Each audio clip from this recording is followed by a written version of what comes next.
Guys আজি মই জংঘলত আছোঁ। চাওকচোন কোন পিনে ক'ৰ পৰা ওলাই আছোঁ আৰু জংঘল ইমান কাটি কাটি ওলাই আছোঁ আৰু মই মানে ইপিনে যাম একদম তলত গৈ আছোঁ। মানে ইয়াত বহুত ওখ আছে, মানে কি ক'ম আৰু ইমান ওখ, মানে তলত যাবলৈ অলপ ভালকৈ যাব লাগিব। আৰু এইটো চাওকচোন, এই কালভাৰটো তাৰ পৰা বহুত তলত, এইটো পূৰা পানী ইয়াত দ আছে, কিন্তু বৈ আছে মানে ইপিনে। মই যাম এইপিনে লোকেশ্যনত, চাই থাকক মই ক'ত গৈ আছোঁ। পানী আছে পূৰা, চাই লৈছোঁ ক'ত কিমান কি আছে বুলি চাই আছোঁ। আৰু গাইজ লোকেশ্যনত আহি পালোঁ। মই আজি মানে কচু কাটিবলৈ আহিছোঁ এই নদী একদম দ্বীপত। কি ক'ম, ইমান ইয়াত ওখ ওখ কচু আছে, কিন্তু বহুত ডেঞ্জাৰ। তাৰ তলত বহুত পানী আছে, কিবা সাপ চাপ ৰাখিব পাৰে, ভয় লাগে না। অলপ অচিয়াৰকৈ গৈ আছোঁ, কি কৰিম আৰু কচুটো লাগিবই ন। ওখ ওখ মানে একদম পচন্দ হৈছে, তথাপিও জংঘল কাটি মেলি একদম সোমাই আছোঁ আৰু কচু কাটি আছোঁ আৰু অলপ চলপ ধুনীয়া ধুনীয়া কচু আছে। মানে ইপিনে চাওক একদম পানীৰ ওপৰতে কাটি আছোঁ আৰু লম্বা লম্বা আছে না ইয়াত কচুকেইটা, একদম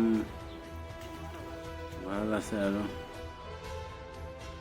কচু য'ত কাটি আছোঁ, মানে যেনেকুৱা জেগাত পাইছোঁ তাতে কাটি আছোঁ। মানে ক'তো মানে কচু মানে চাফা জেগা পোৱা নাই, এনেকুৱা হৈ গ'ল।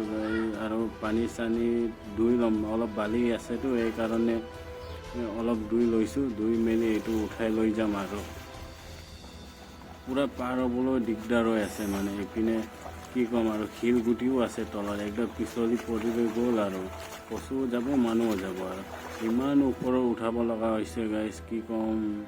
গাহৰিৰ কাৰণে, গাহৰি পালন কৰিলেও এনেকুৱা কষ্ট।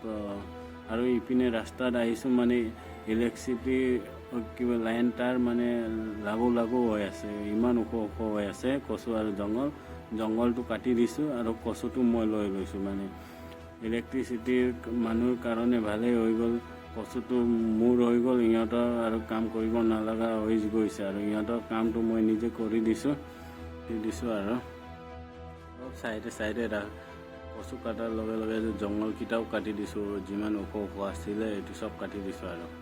আৰু ইপিনে সোমাই আহিছোঁ, পূৰা কচু আছে মানে ৰাস্তাতে।